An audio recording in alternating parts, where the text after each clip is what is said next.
Aleluia. Abra sua Bíblia em Gênesis, capítulo 1, versículo 1. Vamos começar em Gênesis e terminar em Apocalipse. Estou brincando. Nós vamos falar sobre algumas verdades muito importantes hoje. Eu queria que você ficasse conectado com o Espírito. Amém? Eu tenho certeza que clareza vai chegar aos nossos corações nessa noite. Gênesis capítulo 1, versículo 1. Todos abriram?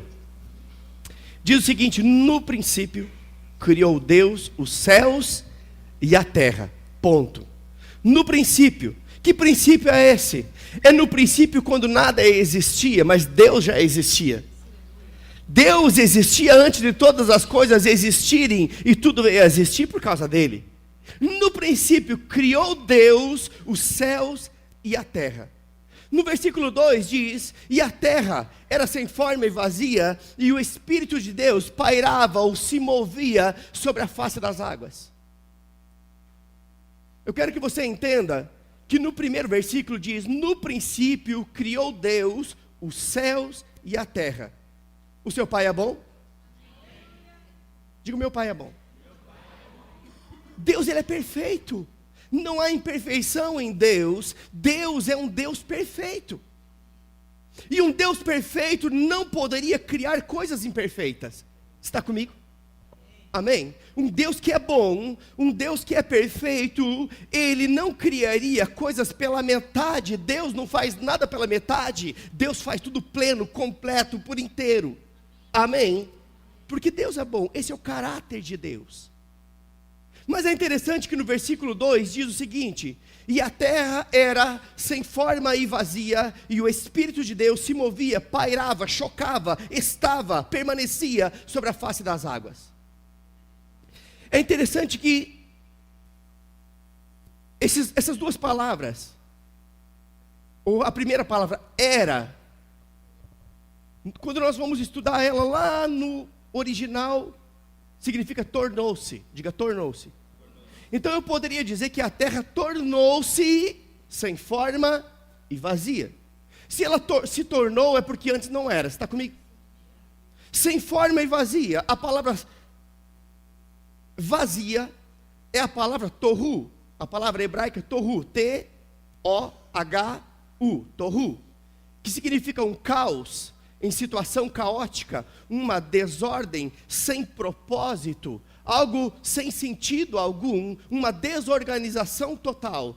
Esta é a definição da palavra vazia. Na verdade, a palavra vazia ali não tem o sentido simplesmente de não ter nada. Traz o sentido de estar uma desordem, traz o sentido de estar um caos, uma situação caótica, uma bagunça total. Então eu poderia ler esse versículo da seguinte forma: a terra tornou-se um caos, a terra tornou-se uma desordem, a terra tornou-se uma bagunça, a terra tornou-se sem propósito algum. Mas é interessante, queridos, que no princípio Deus criou tudo pleno, tudo perfeito. E logo no versículo 2 diz que aquilo que era perfeito deixou de ser perfeito. Mas nós precisamos entender que entre Gênesis 1:1 e Gênesis 1:2 pode ter passado centenas ou milhares de anos, e algo aconteceu nesse intervalo. Algo veio a causar uma desordem naquilo que Deus criou pleno. Ou seja, a terra tornou-se sem forma, tornou-se vazia. Agora, veja comigo, quando é que a terra tornou-se sem forma, tornou-se vazia? Abre comigo em Isaías 45.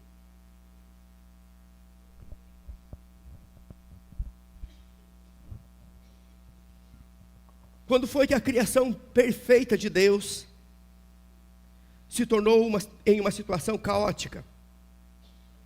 Vamos entender como era a primeira criação, para que possamos entender o que veio acontecer na sequência. Isaías 45, versículo 18, vai revelar para nós como era a primeira criação. Diz o seguinte, você abriu comigo? Porque assim diz o Senhor que tem criado o céu, o Deus que formou a terra. Lembra que nós lemos Gênesis 1:1? No princípio criou Deus os céus e a terra. É isso que Isaías 45:18 está citando aqui. Porque assim diz o Senhor que tem criado o céu, o Deus que formou a terra, e a fez, e a estabeleceu, não a criou, diga vazia.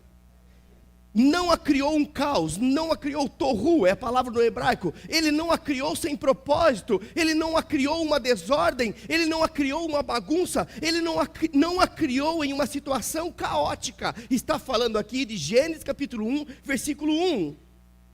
Agora, entenda algo. Quando de fato foi que a terra tornou-se um caos?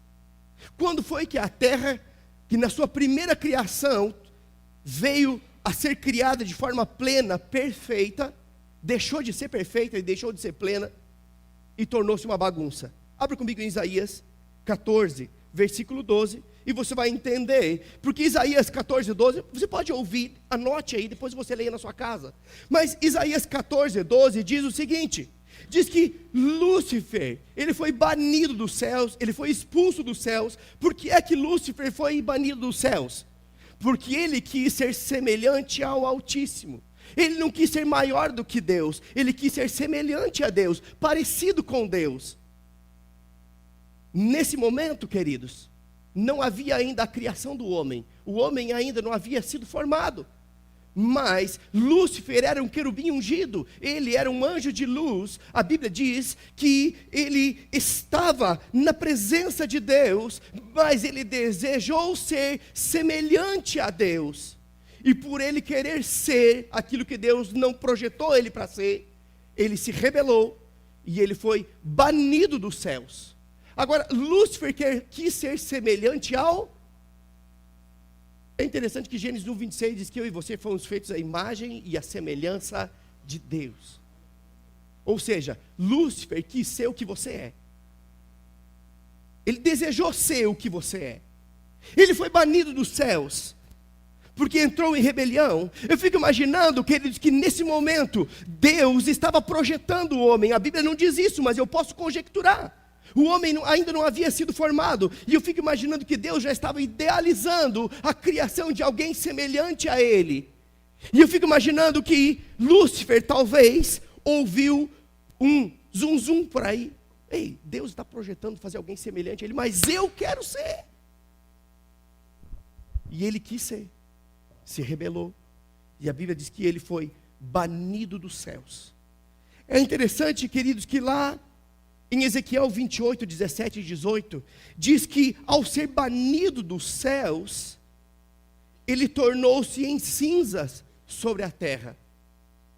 Ao ser banido dos céus, ele tornou-se em cinzas sobre a terra. Cinzas traz a ideia de um grande estrondo, não é isso? É interessante que o seu nome foi trocado, ele se chamava Lúcifer, querubim ungido. Mas quando ele caiu, quando ele foi banido dos céus, foi lançado por terra, ele tornou-se em cinzas, e a Bíblia começa a trazer uma outra definição para Lúcifer. A partir desse momento, ele nunca mais foi chamado de Lúcifer, ele passou a se chamar Satanás, que se chama Senhor das Moscas, ou opositor, ou inimigo, ou adversário. Todas essas são definições do nome Satanás. Ele era Lúcifer, mas ao cair, ao ser banido, ele foi chamado de Satanás. Agora, é interessante, queridos, que Ezequiel 28, 17 e 18, diz que ao ele ser banido dos céus, ser lançado por terra, ele tornou-se em cinzas, e isso dá a entender que houve um grande impacto sobre a terra. E existem pesquisas que mostram que existe um lugar, se não me engano, que tem uma grande cratera que ninguém sabe explicar o que é aquilo. Não posso afirmar que é lá. Eu não estou dizendo isso. Amém? Não sai daqui dizendo que eu disse aquilo que eu não disse. Mas tem um lugar que ninguém sabe como é que aquela cratera se fez. Mas sabemos que Satanás, Lúcifer foi banido dos céus, expulso dos céus, foi lançado por terra, e a Bíblia diz que ele tornou-se em cinza sobre a terra, e eu entendo que pode ser que houve um grande impacto por causa da sua queda, onde a primeira criação, que era perfeita, tornou-se um caos, houve bagunça, houve uma desordem. Nesse momento, o homem ainda não havia sido formado, ainda não havia sido criado. Fato é que quando o homem foi formado, Satanás já estava lá. Agora, entenda algo, queridos. Isso explica a existência dos dinossauros. É ou não é verdade? Nós sabemos que existem provas de que os dinossauros existiram. Mas quando eles existiram? Em que época, em que era eles existiram? A probabilidade é que eles existiram justamente entre Gênesis capítulo 1, versículo 1 e Gênesis capítulo 1, versículo 2, aonde a terra que estava perfeita tornou-se um caos, porque Satanás, ele caiu por terra.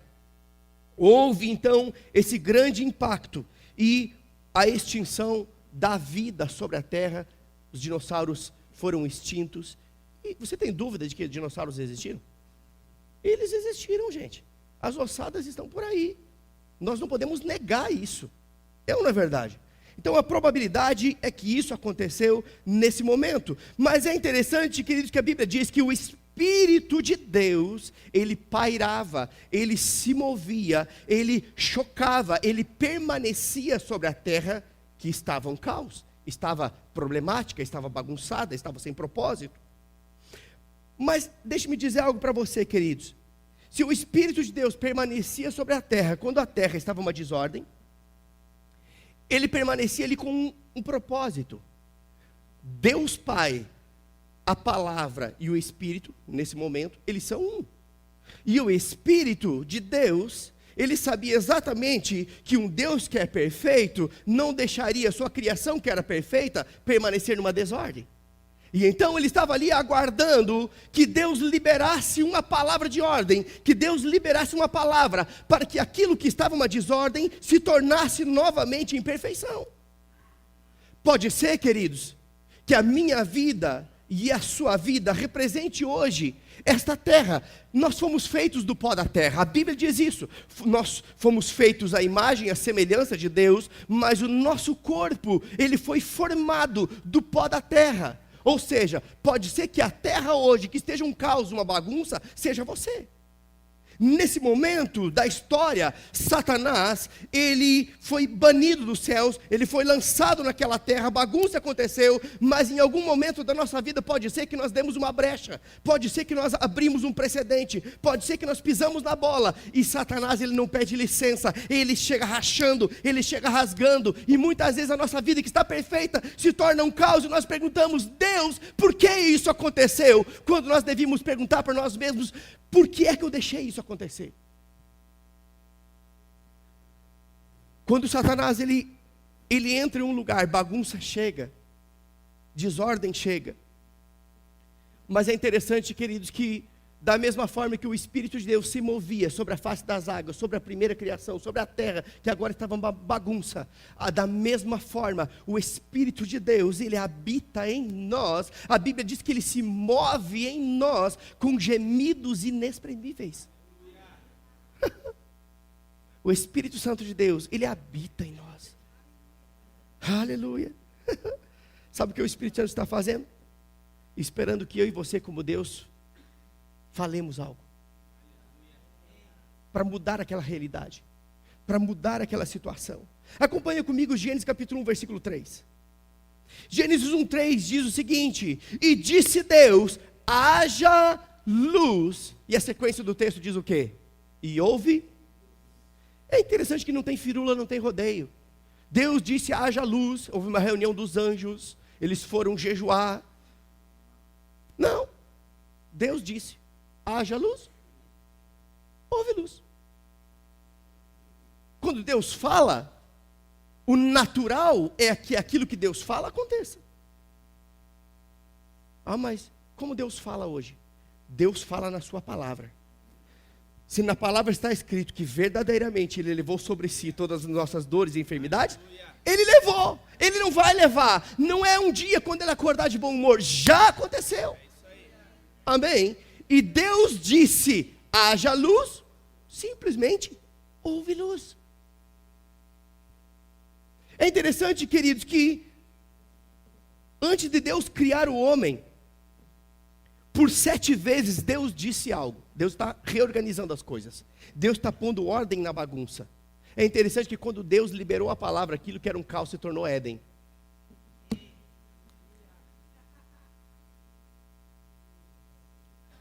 Eu acho que algumas pessoas entenderam o que eu quis dizer. Deus liberou a palavra. Era um caos, era uma desordem. E aquilo que era um caos sem propósito, vazio, sem forma, não prestava para nada, simplesmente se tornou Éden. Éden significa lugar de deleite. Deus transformou tudo aquilo que não prestava, que estava sem propósito, para criar um lugar, para que Ele pudesse colocar nesse lugar a coroa da sua criação. Por 7 vezes Deus diz algo e algo acontece, algo vem a existir. É interessante que Isaías 55:11 diz que nenhuma palavra que sai da boca de Deus torna para Ele vazia, antes cumpre o propósito pela qual ela foi designada. O que Deus fala, querido, vai acontecer. Deus falou, já é. Diga, Deus falou, já é. Se Deus falou, já é. Amém? Porque quando Deus fala, algo acontece, algo vem a existir, assim como foi na primeira criação. Agora, é interessante que a Bíblia diz que Deus é Espírito. João 4:24 diz o seguinte, que Deus é Espírito. Não diz isso? E que os verdadeiros adoradores o adoram em...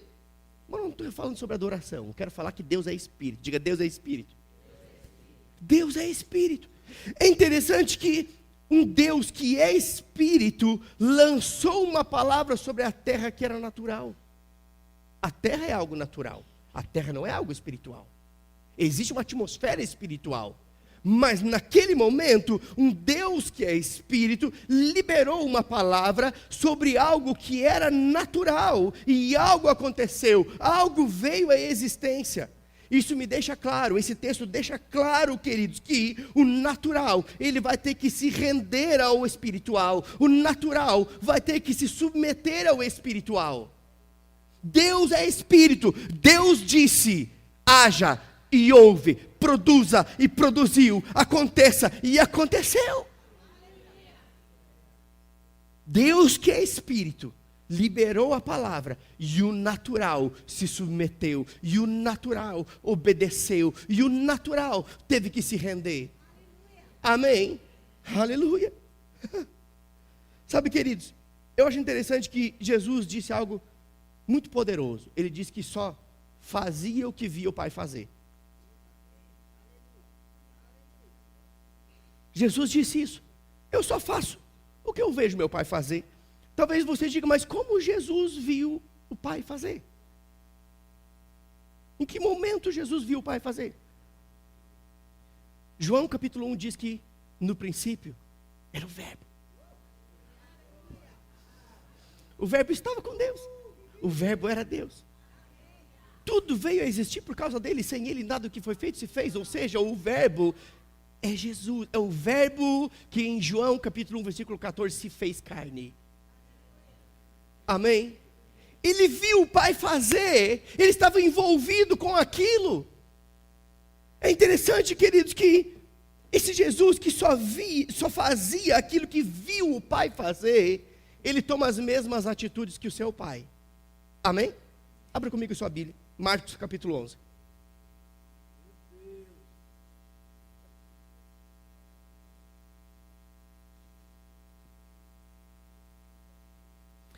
Marcos capítulo 11.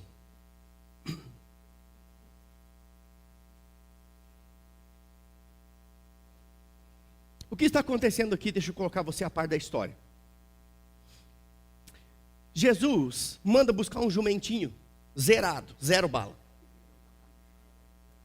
Mas por que ele entrou num jumento? Não podia ser um cavalo imponente? Não, queridos, porque era costume da época que os sacerdotes, os homens que eram aqueles que tinham uma influência espiritual, eles usavam pela primeira vez esse tipo de animal, ou seja, um rei, um sacerdote usava esse animal, porque era algo que dava a ele uma identidade. Amém? Então não era algo errado ou menos usar um jumento, era algo que expressava a posição de rei. Os reis usavam primeiramente um jumento. É interessante, queridos, que Jesus manda buscar o jumento, e ele entra em Jerusalém, e as pessoas começam a estender as suas vestes, colocar ramos no chão, e é por isso que hoje tem um negócio de ramos aí, né, que o pessoal faz, né? Mas Jesus, ele já entrou em nós, amém? Nós não temos que botar ramos, nós temos que abrir o coração, só isso, amém? Jesus entra em Jerusalém, ele vai para Betânia, e então no versículo 12 começa a discorrer esse texto. Acompanha comigo. Diz o seguinte: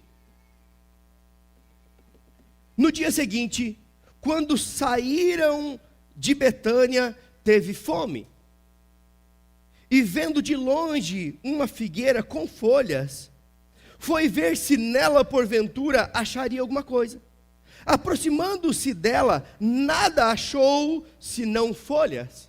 Nós sabemos que uma figueira, quando tem folhas, a probabilidade é que esteja na temporada de frutos. Mas enfim, o que está acontecendo aqui é que Jesus nada achou senão folhas, não havia frutos, porque não era tempo de figos. Então lhe disse Jesus: nunca mais coma alguém fruto de ti. E seus discípulos ouviram isso. Eu fico imaginando aqueles discípulos olhando para a postura de Jesus, falando com uma árvore. Ele enlouqueceu, vamos vazar fora. Ele deu de falar com a árvore agora. Jesus está noiado. Seus discípulos ouviram isso. É interessante, queridos, que a sequência do texto ela vem falando sobre a purificação do templo. Jesus chega em Jerusalém, vai a Betânia, volta para Jerusalém. Na ida para Jerusalém acontece isso, para Betânia acontece isso. Mas olha o que acontece no outro dia, versículo 15. E foram para Jerusalém, entrando ele no templo, passou a expulsar os que ali vendiam e compravam, e derrubou as mesas dos cambistas e as cadeiras dos que vendiam pombas. Não permitia que alguém conduzisse qualquer utensílio pelo templo. Também os ensinava e dizia: não está escrito, a minha casa será chamada casa de oração para todas as nações? Vós, porém, a tendes transformado em covil de salteadores.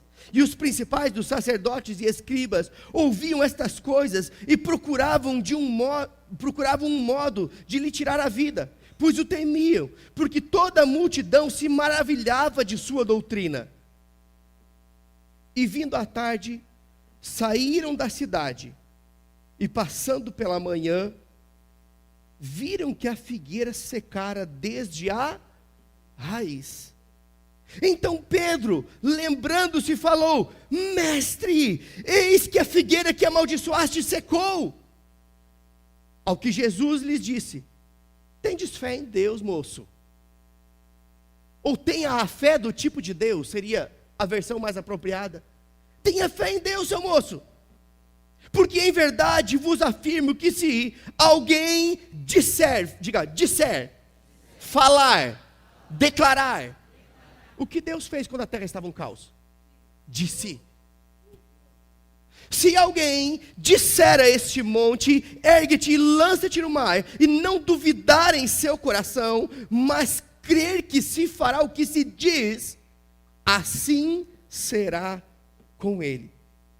É interessante que a ênfase desse texto não é dada no sentido da figueira não ter frutos. A ênfase não é essa.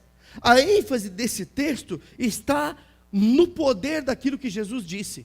A ênfase que é dada ao texto está diretamente relacionada ao poder de uma palavra liberada, dita em fé por Jesus Cristo. Agora, lembra que nós começamos lendo Gênesis? E nós falamos que um Deus espiritual falou com algo natural, e o natural teve que se dobrar ao espiritual. O natural teve que se render ao espiritual, teve que se submeter ao espiritual. Jesus aqui, ele era o primeiro filho de Deus, o primeiro homem habitado pelo Espírito Santo. Ele representava Deus nessa terra. Ele era um homem espiritual, mas ele falou com algo natural, e o natural teve que se render ao espiritual. Agora, eu acho interessante que a árvore ela só se mostrou totalmente seca no outro dia. Jesus falou e foi. A árvore não secou na hora. Sabe o que eu acho interessante? Que Jesus não ficou se justificando. Olha, deixa eu dizer uma coisa para vocês, enquanto caminha. Não é? Ela não secou, mas ela vai secar, tá? Porque eu sou Jesus. Jesus, por que você amaldiçoou e nada aconteceu? Ela está igualzinha, não mudou nada. Não é porque ainda vai acontecer. Fiquem tranquilos, fiquem crendo, jejuem, orem. Não estou dizendo que jejuar e orar não é certo, amém? Eu estou dizendo que Jesus não ficou se justificando porque nada aconteceu. Mas é interessante que ele liberou a palavra e ele foi embora. Ele declarou a palavra na convicção de que aquilo que ele disse, de fato, já aconteceu. Ele não perdeu tempo. Ele não, peraí, vamos esperar uma meia hora, vamos sentar aqui num cepo. E vamos ver se algo vai acontecer com a figueira, porque afinal de contas, fui eu que disse. Não, ele seguiu a sua jornada. Agora, queridos, eu quero que você entenda algo. Dentro dessa realidade, eu posso entender que Jesus sabia que uma palavra dita, uma palavra liberada em fé, ela cumpria o seu propósito. Ou seja, a fé não é ver para crer. Eu não tenho que ver, eu tenho que crer.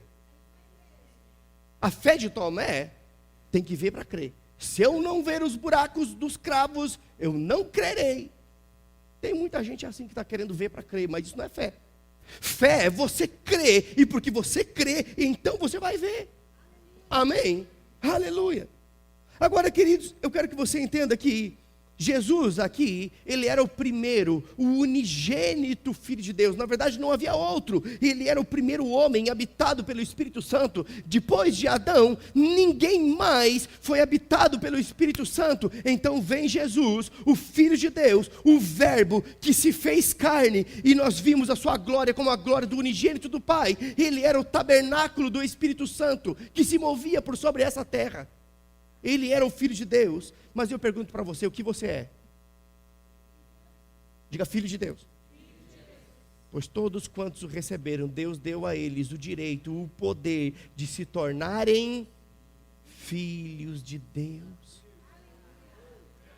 Jesus era filho, que nós somos.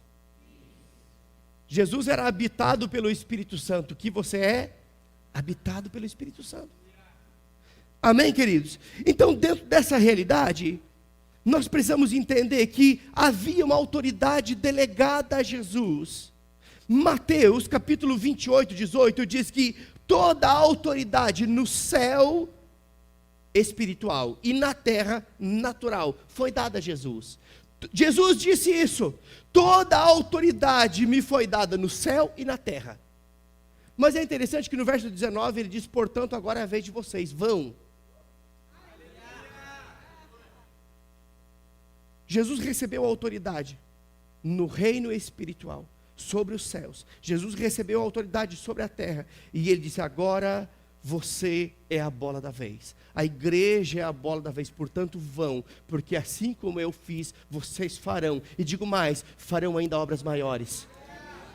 Aleluia, aleluia. A palavra nos diz isso, queridos. Agora, entenda algo. Se Jesus delegou a autoridade à igreja, o que nós somos? Nós somos a igreja se estamos conectados, ligados.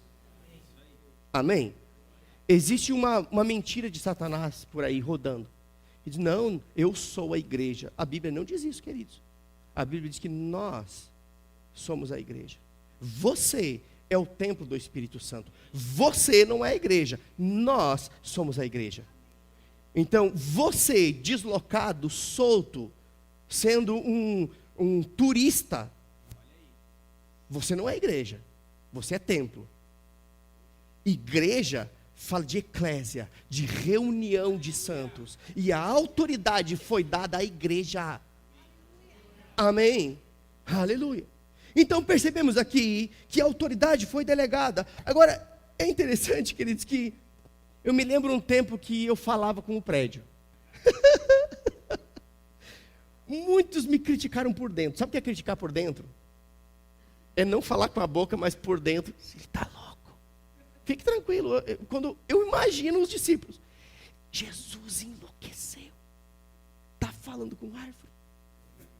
E eu me lembro o tempo que eu falava com o prédio, eu declarava as coisas acontecendo.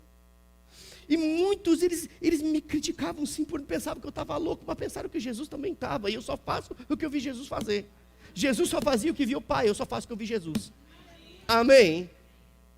Agora, se eu vi Jesus, logo eu vi o Pai, porque Jesus diz, quem vê a mim, vê o Pai. Amém? Aleluia. Sabe, queridos, é interessante que Jesus, ele falou com árvore e funcionou. Isso me mostra que está comprovado biblicamente que funciona, que dá certo. Porque a fé, ela traz à existência aquilo que não existe. A fé, ela traz a realidade espiritual para o natural. A fé trata as coisas que não existem como se já existissem. A fé faz isso, queridos. Da onde é que ele está tirando essas coisas? Da Bíblia, Romanos 4,17 diz isso. A fé faz isso. A fé trata as coisas que não existem como se já existissem. Traz a existência. A fé traz a existência. Por isso Jesus disse, tenha a fé do tipo que Deus teve, quando Deus disse e ouve. Amém. Aleluia. Sabe, queridos, eu me lembro do tempo que nós declarávamos a igreja de criança. Quem lembra desse tempo? Eu me lembro que chegou um casal aqui na igreja, com um filhinho. E nessa época, a nossa igreja de crianças era na cozinha, gente. A gente fritava a criança. Não é isso não. É porque não tinha outro lugar. Aqui tinha um corredor inteiro, não tinha sala, não tinha nada. Tinha só aquela bancada. Nós colocávamos um carpete novo no chão. Amém? E as crianças ficavam ali. E eu me lembro daquela mãe, quando ela olhou aquilo, ela nunca mais voltou na igreja. E nós começamos dessa forma. Era um lugar que nós tínhamos e nós fazíamos o melhor que a gente podia com aquilo que a gente tinha. Excelência não é o mais caro. Excelência é o melhor que você pode fazer com aquilo que você tem. E era o melhor que a gente podia fazer, era tudo muito limpo. É interessante que, né, Dani chegou nessa época, né? Ela foi convidada para cuidar da igreja de criança. Quando ela chegou, tinha uma cozinha. E aí eu me lembro que nós começamos a declarar a igreja de crianças. Pai, nós chamamos a existência as paredes, nós chamamos a existência as portas, nós chamamos a existência os aparelhos de ar-condicionado, nós chamamos a existência o piso regulamentado pelos órgãos competentes, nós chamamos a existência tudo funcionando, chamamos a existência TV de LED. E os professores já estavam vindo nessa época. Graças a Deus que os professores que começaram naquela época não eram guiados pelo que viam, porque não tinha nada. Sabe de uma coisa? Está ali. Chegou tudo, queridos. Mas o primeiro passo não foi ir na loja e passar o cartão. O primeiro passo foi crer com o coração, confessar com a boca. Amém? Está aí. Temos uma igreja de crianças que é excelente. Eu me lembro que recebemos uma TV 29 polegadas e 82 quilos. Né? E, gente, nós ficamos muito felizes. Um negócio desse tamanho, precisava 2 homens fortes para carregar. E era de Deus, porque não tinha outra. Aquilo salvou. Aquele tempo era o melhor que a gente tinha. Depois a gente doou aquela TV. Não, aquela foi para o bazar, eu acho. Sei lá, doou. Depois chegou outra, a gente doou de novo. E chegou tudo, está lá, funcionando. Amém? Mas começou crendo com o coração, falando aquilo que você crê. Sabe, queridos, eu me lembro que houve um tempo que não havia porta de vidro, que tinha só a porta de aço. Meu Deus, um culto a 0 grau, 3 graus. Era um frio de renguear Cusco.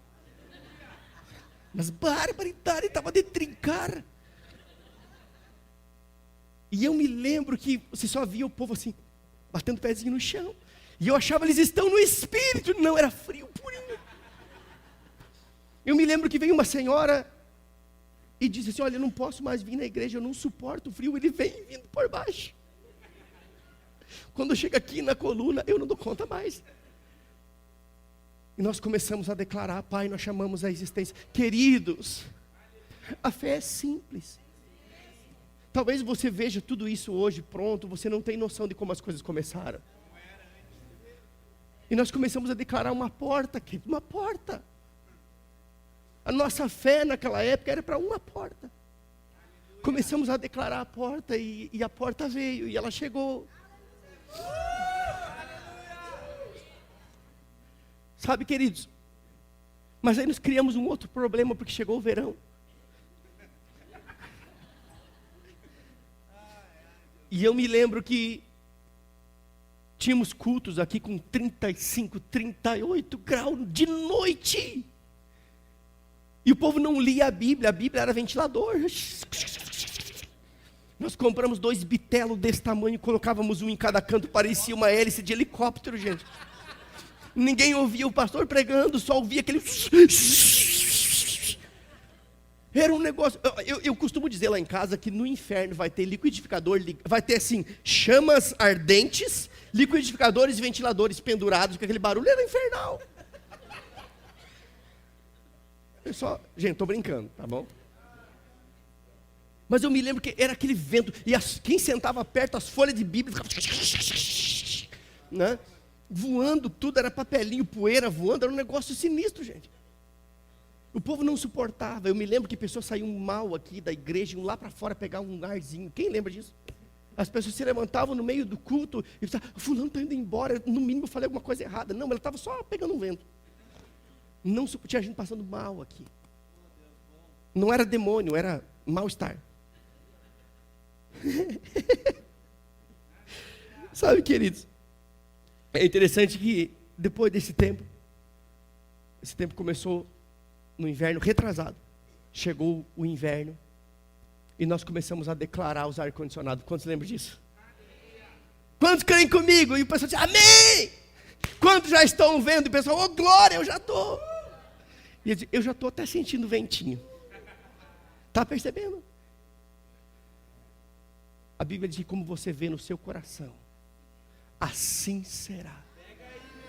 Se você não está vendo nada, nada vai acontecer. Comece a ver no seu coração e é assim que você vai ter. Amém. Aleluia. Aleluia. Sabe, queridos, é interessante que nós oramos, nós declaramos, e está aí, o negocinho está aí pendurado. Não está quentinho aqui dentro, gente? Acho que deve estar uns 5 graus lá fora. Mas aqui dentro está bom demais da conta. Refrescando no verão, aquecendo no inverno. Por quê? Porque um dia, nós como igreja, ousamos crer, declarar, confessar, chegou. Amém? Eu estou trazendo exemplos aqui, mas eu quero que você aplique isso na sua vida, pessoal. Amém? Aleluia. Sabe, queridos, não importa quantos vão continuar me chamando de louco. Eu vou continuar crendo. Eu vou continuar declarando. Eu vou continuar confessando a palavra. Eu vou continuar, não importa quanto se levantar e dizer: ele está louco, está falando com parede. Jesus fala com árvore. Eu falo com parede, eu falo com piso, eu falo com tudo. Que heresia é essa? Não é heresia, é palavra, querido. Agora, entenda algo, queridos. É interessante que está mais fácil agora, a gente já descobriu, funciona. Era mais difícil crer para a igreja de crianças, quando não tinha parede, não tinha nada. Era mais difícil crer quando nós estávamos no hotel com 30 pessoas. Tinha um dízimo de R$900 por mês. E nós íamos para cá, um prédio desse tamanho, bitelo desse tamanho, não tinha nada. Não tinha meio metro de fio, nem para vender o cobre, para dar entrada.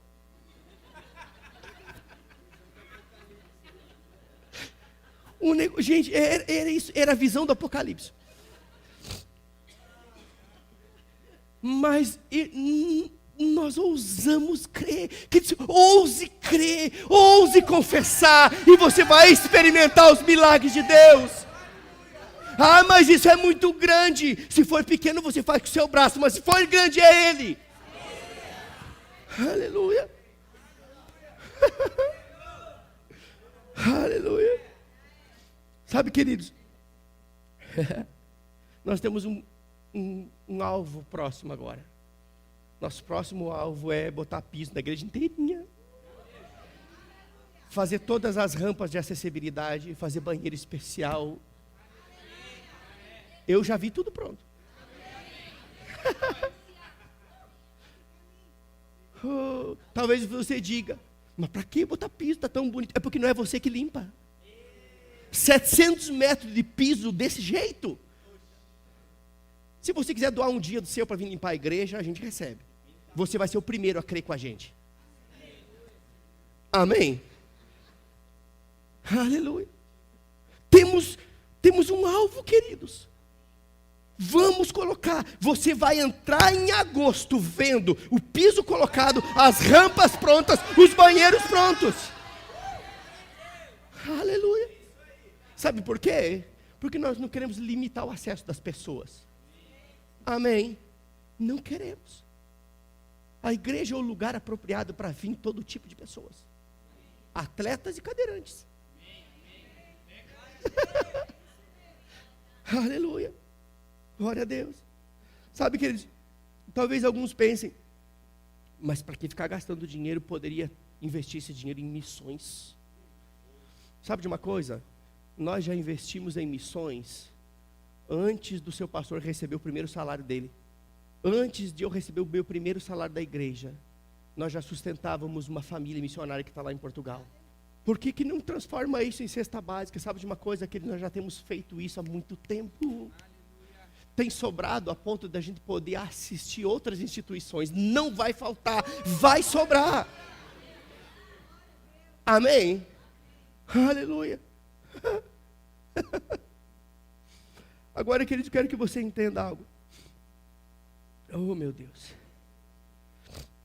A ênfase dessa mensagem é instruir você que a sua boca, ela vai produzir algum resultado. Aquilo que você libera da sua boca vai produzir resultado, seja positivo, seja negativo. Amém? Aleluia. Isaías 55:11, eu já falei esse texto, diz que a palavra que procede da boca de Deus, ela não torna para ele vazia, antes cumpre o propósito pela qual ela foi designada. Ah, mas é da boca de Deus. Mas quando você fala o que Deus fala, é Deus falando. Diga, quando eu falo, o que Deus fala, é Deus falando. Vai cumprir o propósito. E é por isso, queridos, que a Bíblia diz que deve a palavra estar dentro de mim, na minha boca e no meu coração. A palavra, ela precisa estar junto de mim, na minha boca, no meu coração. E é por isso que Romanos capítulo 10, versículo 8, deixa isso muito claro. Esta é a palavra da fé que pregamos, a palavra no coração saindo pela boca, a palavra no coração saindo pela boca. Nós não cremos em confissão positiva aqui, nós cremos em confissão da palavra. Amém? Aleluia. Sabe, queridos, 2 Coríntios 4:13 diz o seguinte, 2 Coríntios capítulo 4, versículo 13 diz: eu criei, por isso falei. Diga, eu creio, por isso eu falo. Não é de tanto falar que você vai crer, é de tanto crer que você vai começar a falar. Amém? Eu criei, por isso eu falei. Sabe, queridos, o espírito da fé, ele tem uma voz. Então abra sua boca. Se você tem fé e a sua boca não declara a fé que você tem, você pode ter a maior fé do mundo, nada vai acontecer. Porque eu creio, eu falo e eu vejo. Diga, eu creio, eu falo e eu vejo. Amém?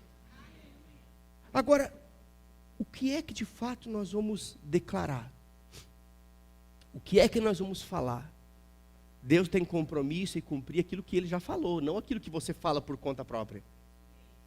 E é por isso que a Bíblia diz: habite ricamente em vós a palavra de Cristo.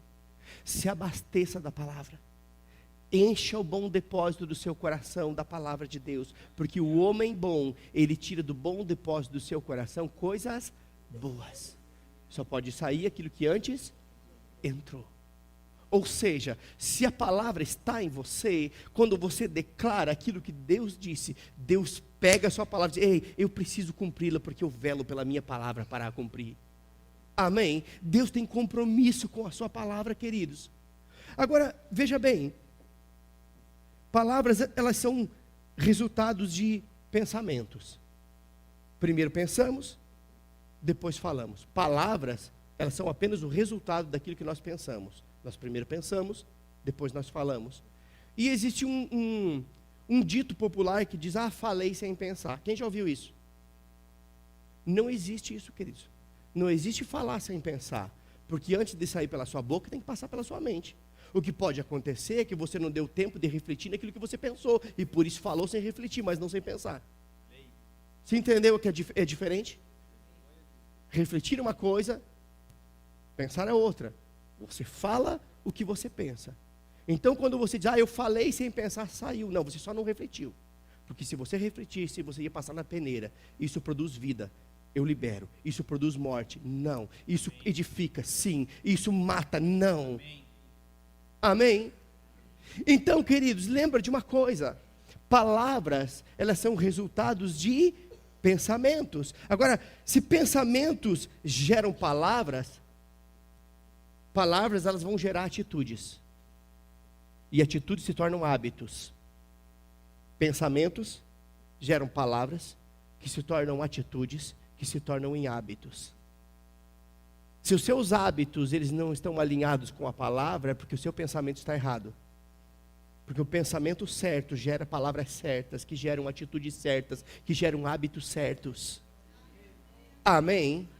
Então é fácil saber se você está habitado ricamente pela palavra. Basta olhar as suas atitudes, basta ouvir o que você fala, e você vai entender se aquilo que está dentro de você é a novela ou é a palavra.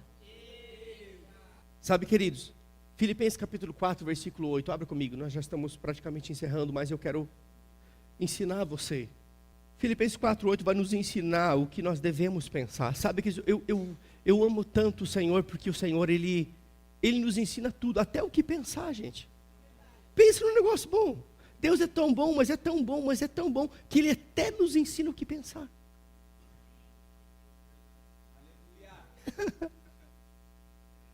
Olha o que diz aí. Filipenses capítulo 4, versículo 8. Finalmente, irmãos, está falando com a igreja, está falando comigo, está falando com você. Finalmente, irmãos, tudo que é verdadeiro, olha o que você deve pensar. Não são coisas que são falsas, não são fofocas, não são machismos, não são pensamentos contrários à palavra de Deus, porque a palavra é a verdade. Tudo que é verdadeiro, tudo que é respeitável, você precisa passar no crivo aquilo que você pensa ou aquilo que você ouve. Porque a Bíblia diz que aquilo que você deve pensar deve ser verdadeiro. Deve ser... Ei, sabe quando você está na frente do seu telefone, rodando lá? Aquela imagem vai gerar um pensamento. E eu quero que você analise se aquele pensamento é respeitável ou não. Porque tudo o que é verdadeiro, tudo o que é respeitável, tudo que é justo, tudo que é puro, tudo que é amável, tudo que é de boa fama, se há alguma virtude, se algum louvor existe, seja isso que ocupe o vosso pensamento. Que coisa gloriosa, temos a receita do que pensar. É fácil pensar quando Deus já pensou por nós, não é verdade? Ele já deu a nota, pense nisso, rapaz, vai ser um sucesso. Pense nessas coisas e a sua vida será um sucesso. Se a sua vida não está sendo um sucesso, se a sua vida está sendo marcada por derrotas, fracassos, dificuldades, lutas constantes, provavelmente você não está pensando naquilo que Deus disse para você pensar.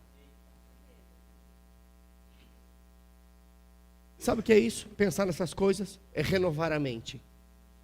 Por isso Romanos 12:2 diz: ei, não se conforme com o mundo, mas transforme-se a você mesmo. Então pare de orar, Deus me transforma, porque Deus está dizendo: filho, é você que se transforma. Não vos conformeis com o mundo, mas transforme-se, transformai-vos pela renovação do vosso entendimento. O que é isso? É pensar nas coisas certas. Se você pensa certo, você fala certo. Se você fala certo, você vai ter a colheita certa. E você vai ter hábitos certos. Para que experimenteis qual seja a boa, agradável e perfeita vontade de Deus. Deus, Ele tem uma vontade perfeita para mim e para você viver. Amém? E ela se encaixa dentro disso, pensando certo. Porque, queridos, quando nós pensamos certos, nós vamos falar certo. Quando nós falamos certos, falamos da forma correta, isso vai determinar o que vai acontecer no nosso dia, na nossa semana, no nosso futuro. Então cuide com aquilo que sai da sua boca, porque a sua boca constrói o seu futuro. O que sai da sua boca determina como você vai viver. O que sai da sua boca prepara o caminho pelo qual você vai passar. Amém? Aleluia. Sabe, queridos, a Bíblia diz que na nossa boca há poder de vida, há poder de morte, há poder de abençoar, há poder de amaldiçoar. Na nossa boca. É por isso que nós precisamos ter cuidado com aquilo que nós falamos. Sabe, queridos, tem muita gente, muito crente que está alugando a sua boca para o diabo. Deixa eu me dizer uma coisa: o diabo não atrasa o valor do aluguel. Se nós emprestamos a nossa boca para o diabo, pode ter certeza, ele vai pagar na hora certa. Ele não atrasa. A sua boca é uma boca santa. Amém? A Bíblia diz: sede santos como eu sou santo. A sua boca deve ser um manancial de vida. A sua boca deve ser um promotor de milagres. Amém? Aleluia. Sabe, queridos, muitas vezes nós ficamos presos falando algumas coisas. Por exemplo: eu não posso, não vai dar certo. Em vez de dizer que você não pode, diga aquilo que a Bíblia diz que você pode. Porque quando você fala aquilo que a Bíblia diz que você pode, então você pode. Porque Deus, Ele vai velar pela sua palavra para cumprir. E sabe o que a Bíblia diz que você pode? Tudo naquele que te fortalece. Você pode todas as coisas em Jesus, porque Ele te fortalece. Sabe, ao invés de dizer que você é um derrotado, diga o que a Bíblia diz que você é. Porém, todas essas coisas, eu sou mais do que vencedor, por meio daquele que me amou.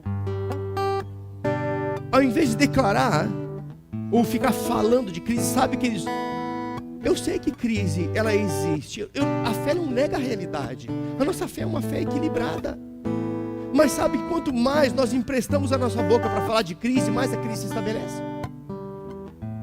Ao invés de você ficar o tempo todo ocupando o seu tempo falando de crise, fale aquilo que Deus fala a respeito de provisão. O Senhor é o meu pastor e nada me faltará.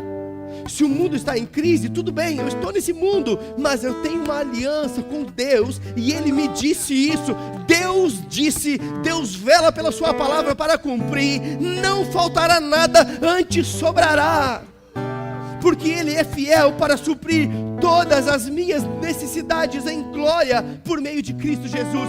Diga o que Deus disse, e você vai ter exatamente aquilo que Deus quer que você tenha. Amém? Tem gente querendo que a vontade de Deus se estabeleça na sua vida, quando aquilo que sai da sua boca é a vontade de Satanás. Não vai acontecer. Ou você fala o que Deus disse, e então você vai ter aquilo que Deus disse, ou você fala o que você quiser e não tenha nada. Sabe, queridos, nós precisamos vigiar. A Bíblia diz que nós devemos ser sóbrios e vigilantes, Porque o diabo é nosso adversário, está ao derredor, bramando como leão, esperando alguém que possa tragar. Sabe que o diabo muitas vezes está esperando? Não está esperando simplesmente a oportunidade de tragar você, mas pegar palavras que saem da sua boca. Ei, teu filho falou, vou fazer cumprir. Ei, não vai dar, não vou conseguir. E o diabo encontra nisso uma oportunidade para fazer não dar certo e você não conseguir. E depois ainda tem alguns que vão culpando Deus, quando na verdade é apenas uma colheita daquilo que saiu da sua boca. Em vez de você falar que a sua família é um problema, diga: minha família é família bendita do Senhor. Sabe, queridos, eu tenho problemas na minha família também. Mas eu tomei um propósito, todas as manhãs eu dedico um tempo declarando: Senhor, a minha casa é casa de oração. Senhor, estou construindo um altar para você aqui. A minha família é família bendita do Senhor. Os meus filhos são uma bênção. E muitas vezes, querido, quando eu vou para a escola pegar minha filha, o que eu ouço são murmúrio. E Satanás: você declarou, olha aí, reclamou porque você atrasou 5 minutos para pegar.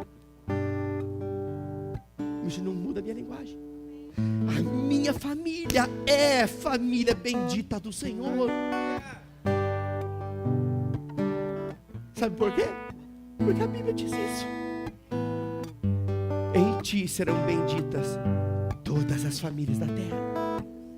Aleluia. Sabe, queridos, eu não sei como é que você sai pela manhã da sua casa, mas eu espero que amanhã seja diferente do que foi nessa manhã, ou foi no sábado, ou foi na sexta-feira, ou foram nos dias anteriores. Sabe por quê? Porque nós precisamos aprender a levantar pela manhã e começar a construir o nosso dia,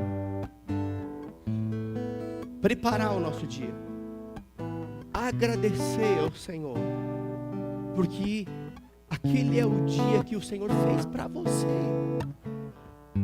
A Bíblia diz que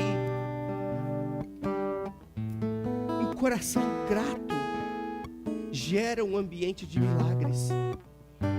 Jesus agradeceu no momento de falta, e o que faltava sobejou. Pai, eu te dou graças por esses peixinhos e esses poucos pãezinhos. Ele nem falou poucos, ele só deu graças. E o que faltava sobrou.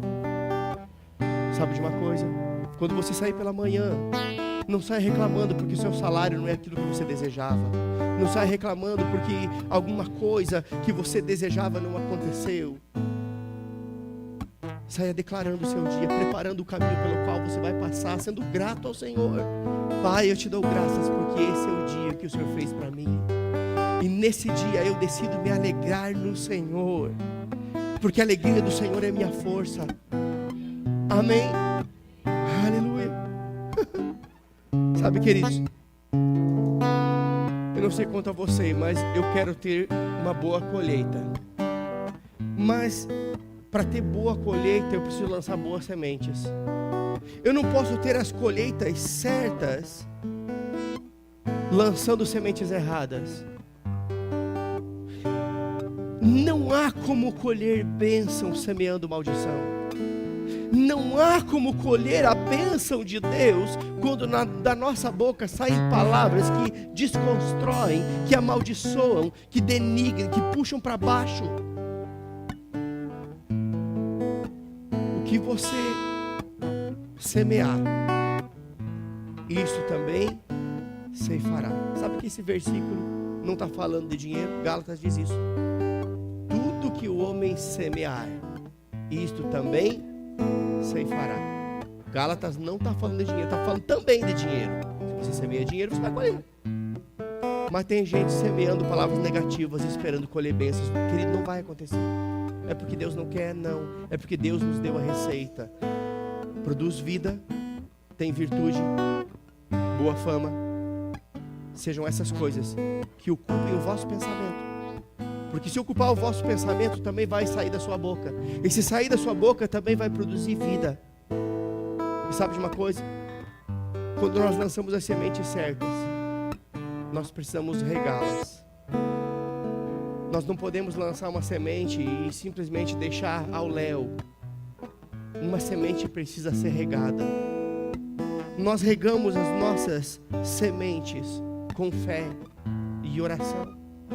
Você liberou a palavra, agora você agradece: Pai, eu te dou graças, porque eu declarei crendo, então vai acontecer. Já é meu, eu tomo posse pela fé, eu recebo pela fé. Quando nós andamos nesse princípio, a nossa colheita, ela de fato, ela será abundante. Sabe, queridos, é interessante que eu queria que você ficasse de pé agora, mas não se distraia. É interessante que naquele texto onde Jesus fala com a figueira, Jesus libera uma palavra em fé. Naturalmente nada aconteceu, mas a postura de Jesus nos inspira muito. Sabe por quê? Porque Jesus não ficou perdendo tempo questionando, nem dando ouvidos a perguntas de incredulidade. Jesus seguiu o seu caminho. Mas enquanto ele liberou a palavra e foi, a palavra ficou trabalhando. O que eu estou querendo dizer com isso? Que quando você declara o que Deus disse, por mais que os seus olhos naturais não estejam vendo nada, por mais que aquela situação permaneça a mesma, fique tranquilo, você segue a sua vida, Deus está trabalhando. Quando você menos espera, você passar por lá de novo: ué, secou, é óbvio. Porque Deus vela pela sua palavra para cumprir. Sabe por que muitas pessoas não recebem? Muitas pessoas não recebem porque são imediatistas. São crentes geração micro-ondas. Elas querem sair do culto vendo a bênção que elas já receberam, mas sabe que receber uma coisa é ver a outra. Porque você recebe, você vai ver, mas isso não significa que você vai ver na hora que você recebeu. Amém? Mas porque você recebe, é seu, então os seus olhos verão, o seu corpo receberá, você desfrutará daquilo que você recebeu. É como, por exemplo, quando oramos por cura. Muitas vezes oramos por cura, nada aconteceu, mas a figueira também não aconteceu nada. Jesus seguiu o caminho. No outro dia o resultado se manifestou.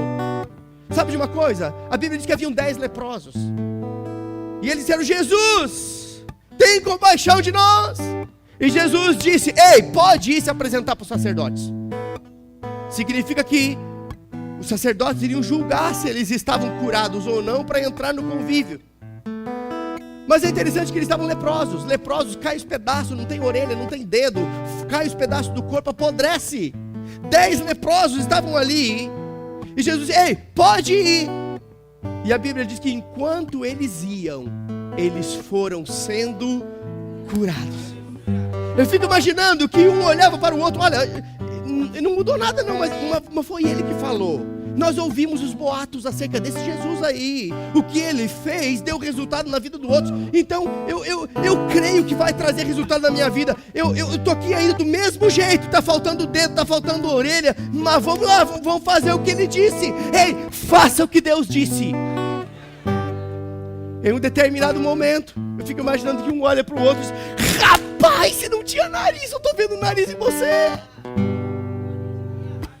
E o outro diz: rapaz, você me apontou um dedo que você não tinha.